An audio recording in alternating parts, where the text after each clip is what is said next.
Вона малювала так, як ніхто не малював. 10 фактів про Марію Примаченко від села до світового визнання.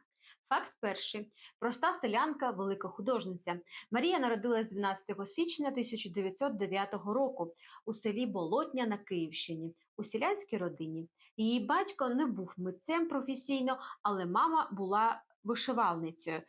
Сама вона навчила Марію вишивати, що пізніше стало впливати на її художні мотиви. Факт другий.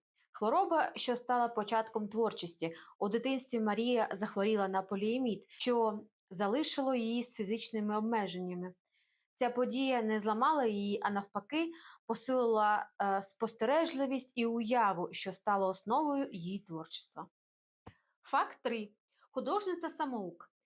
Примаченко майже не мала формальної освіти. Вона вчилася лише 4 роки у школі, а малювати почала саме ще в дитинстві, малюючи на піску і стінах власної хати. Зі спогадів знайомих вдома у Марії не було ні книг, ні газет. Серйозно малювати Марія почала у 17 років. Вона знайшла синюватий гель, яким розмальовувала власну хату. Вчинок дівчини припав до душі в усій околиці, і незабаром її чекав перше замовлення. За розмальовану хату сусідів Марія отримала винагороду – порося. І згодом це порося допомогло усій її сім'ї вижити в голодні часи. Факт 4. Про любов. Марія Примаченко пощастило пізнати щастя і в особистому житті. На жаль, воно було недовгим. Під час навчання у Києві вона знайомиться зі своїм односельчанином, лейтенантом піхоти Василем. Закохані не встигли їй побратися, як чоловіка призвали на фронт. Василь ще встиг отримати звістку про народження сина Федора і написати відповідь. Після цього зв'язок з ним обірвався. Марія Примаченко ніколи не дізналася, де він похований. Художниці на попередній смерті коханого снився дивний сон про сад, у якому все навпаки. Після загибелі Василя вона вишила скатертину чорними трояндами і накрила нею стіл. Ще довго по його смерті вона не братиме пензеля до рук. Факт 5. Стиль наївного мистецтва. Примаченко творила у стилі наївного мистецтва, без академічних правил, але з власним багатим візуальним словником. Фантастичні звірі, яскраві квіти, символічні сцени. Цей стиль вирізняє її серед інших художників народного мистецтва. Факт 6. Малювала, як відчувала.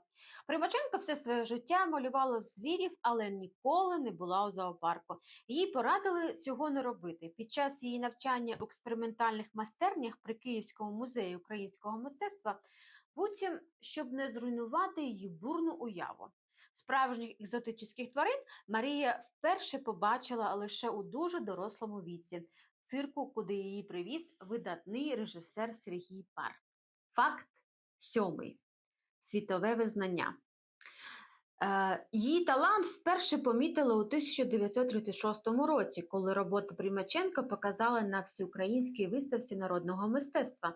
І вони миттєво привернули увагу. У 1937 році її роботи експонувалися на міжнародній виставці в Парижі. Хоча нагорода загубилася дорогою в Україну, цією виставкою показ став початком її визнання за межами країни. За життя Примаченко створила тисячі робот, картин, малюнків, вишивки, орнаменти. Її роботи зберігаються в провідних музеях України і світу. Існувала легенда про Пікассо. Існує чутка, ніби Пабло Пікассо назвав Марію геніальною і її твори прекрасними роботами. На жаль, ця історія і понині немає жодних документальних підтверджень. Зв'язок з Пікассо відстежується тільки такий. Журналістка Людмила Лисенко згадує, як привезла одного разу в село до Марії альбом з роботами Пікассо. Художниця оглянула його і сказала: «У нас в селі цього би не зрозуміли». Факт 8. Фінанси, нагороди. Дивовижно, але Марія Примаченко з сином завжди жили у великій скруті. Все своє життя вони потроху будували будинок на своєму подвір'ї, бо в старій хаті, що дісталася художниці від батьків, ледве можна було жити. Щоб заробити гроші, Примаченко шила оригінальні весільні сукні усій окрузі. Щоправда, цікавим методом. Фасон вона країла на око, а ножницями вона не користувалася, просто рвала тканину. Марія ніколи не брала гроші за картини, вона їх просто дарувала. У 66-му році вона отримала Державну премію України імені Тараса Шевченка. Пізніше здобула звання заслуженого діяча мистецтв УРСР, а в 88-му році стала народною художницею України.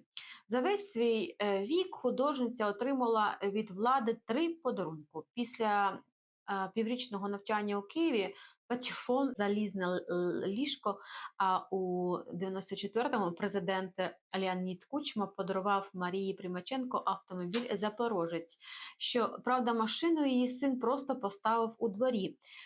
Посередині перед цим віддав шини сусідям. До слова, роботи художниці в фаворитах одразу у 2 президентів України – Леоніда Кучми та Віктора Ющенка. Факт 9. Пограбування після смерті. Вже після смерті Марії сталося кілька скандалів, пов'язаних з грошима і її картинами. Так, у 2006 році її будинок, в якому жив її син Федор, пограбували і винесли понад 70 картин, кожна вартістю до $10 тисяч. Частину вдалося знайти та повернути, а іншу частину вважається втраченою. І, ймовірно, за все перепродається на чорному ринку. Факт 10. Її спадщина живе і сьогодні. За 2 роки до смерті Марії наснився сон, ніби вона в раю. Там був стіл з ватманом та фарбами. Можна було малювати досхочу. Марія переповідала, що вона зраділа спочатку, а потім спитала: «А вихід у вас є?» Відповіді нема. То краще я на землю помалюю, сюди ще встигну. У 21 столітті її роботи продовжують виставляти в Україні та світі. Деякі твори Примаченко використовують у сучасному дизайні на марках і монетах. Примаченко стала символом сили, життєлюбності та творчості та незламності. Її мистецтво надихає сучасних художників, дизайнерів і митців. У 2009 році ЮНЕСКО проголосила Рік Марії Примаченко, а також на її честь назвали астероїд. Марія Примаченко – одна з ключових постав української культури ХХ століття. Її творчість – це символ та дух українського народу, який продовжує жити і надихати нас сьогодні. А мене звати Анастасія. На цьому каналі я розповідаю про мистецтво та митців. Я також митець, і мої роботи ви можете побачити на моїй сторінці в інстаграмі, QR-код якої ви зараз бачите на екрані. Я вам дуже дякую за перегляд. До зустрічі і па-па!